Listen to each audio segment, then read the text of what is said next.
I love going to the movies and I love going to get a massage.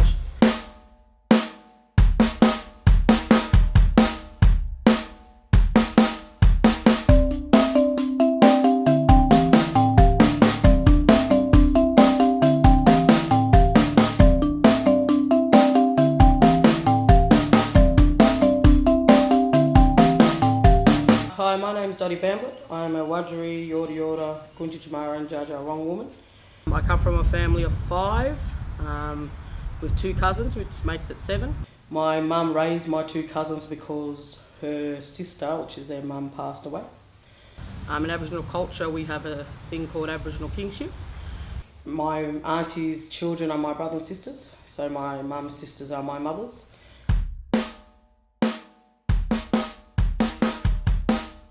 Just because there was nothing to do and it was an Aboriginal mission, all us girls would lift up big tins in the bush and all the boys would grab all the lizards, and we used to go lizard hunting and have these jars and things. I remember one day we did it and there was this big brown snake underneath one of them and we screamed so loud, you know, we had birds flying from the trees. It was just all these crazy children just running through the bush screaming because we saw this big scary snake.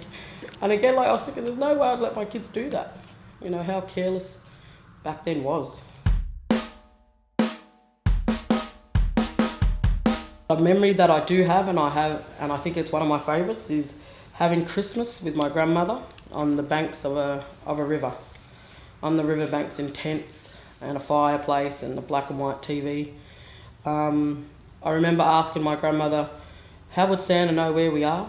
You know, how would Santa be delivering our presents because we're not in the house, he can't come down the chimney.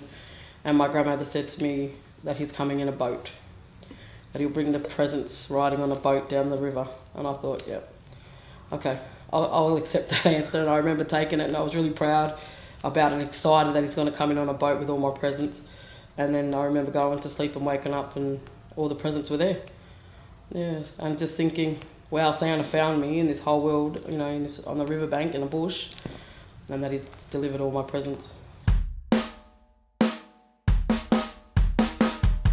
I taught myself to read. I remember going to a primary school, which wasn't the Indigenous school, and buying secondhand books and making my brothers and sisters carry them home because I wanted to learn to read and I love stories. And so I did my primary school at an Aboriginal school in Glenroy, and I went over to the mother school, which was a Box Forest Secondary College, and did my VCE. I was the only person in my family and community to achieve passing Year 10. Let alone Year 12 and going on to university. I went into my first year of Bachelor of Arts in Education down in IKE, which is the Institute of Career Education in Geelong. I had children at a young age, so I deferred my university. I've always wanted to try and go back. But like I said, you know, doing things I'm a new homeowner now, so I've got a mortgage, so that's the first in my community, in my family, working full time, so, you know, one day I probably will. The growing up that I have, and you know, people still being bullied in, you know, for being Indigenous or being a different colour. You know, I think a lot more people these days are more educated and willing to learn, you know. And my daughters experienced bullying at their primary school, you know, in these days. You know, and the school was so fast to react to it and to teach that young girl about it. So it's about educating people and, you know, not taking it, you know, to heart when a question comes up that you might be offended by or something like that. But I can see Australia, you know, has changed. Something as simple as that sign in this room connects people. So it's great to see, you know, the acknowledgement of country, acknowledgement of the land that we stand on, you know, things like that. Things like that is, you know, is great, amazing, because we never had that when we were, you know, back in school. So I can see the changes and I encourage it, you know, and any questions, just, you know, ask somebody. It's not, you know, it's just about learning. The hardest thing that I had to do was try to resuscitate and give CPR to a 6-year-old boy who was my nephew. Yeah. And it's like a memory that just plays in my head, and it's a video that just plays in my head when I have a quiet moment or if I see something that triggers that. I remember doing a first aid course and a CPR course and learning how to save someone's life. And I was thinking, you know, I'm never going to remember this if it does happen, but it does. As soon as something like that happens, it all clicks in and it just happens naturally. So I always tell people to do those types of classes because they can save someone's life. I grew up loving Spice Girls, believe it or not. Yeah, I love the Spice Girls. Yeah, love the Spice Girls. I remember saving up pocket money and going up to the news agency and getting some posters or, you know, photo cards or something. But I love Spice Girls. Yeah.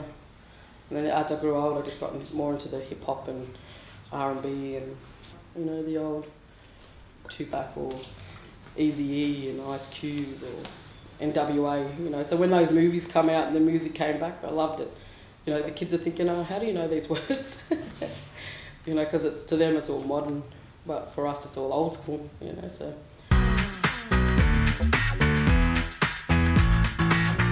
So I do have 9 children, 14 down to 3. I have 4 girls and 5 boys. Everyone asks me how I do it, and it's about love, discipline and structure. I do work full time, and then I'm straight into mummy mode, which comes, you know, the cooking and the cleaning and getting everyone's homework and, you know, everybody settled for bed. I always have extras. I've always got nieces and nephews over. We're a very sporty family. You know, my girls were doing football last year. My son's doing football this year. We do basketball, we do netball, representative, domestic. My daughter does athletics. My daughter does taekwondo. You know, swimming. It's just, I never had all of that when I was a kid, so that's my way of changing the cycle if I can, through healthy eating and sports and, you know, commitment, because along with that comes teamwork and socialisation and, you know, being committed to something and seeing something out. Everybody needs to be treated with courtesy and respect, regardless of age, regardless of gender or regardless of culture.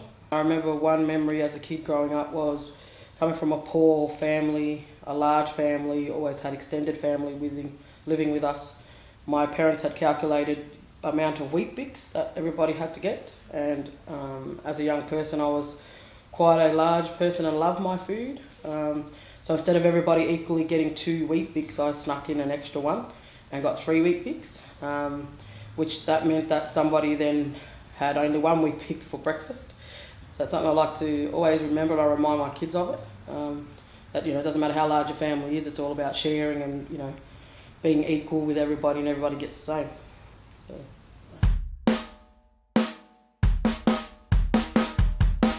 Listen to your mentors, people that have been around you, people that have experienced the same things as you.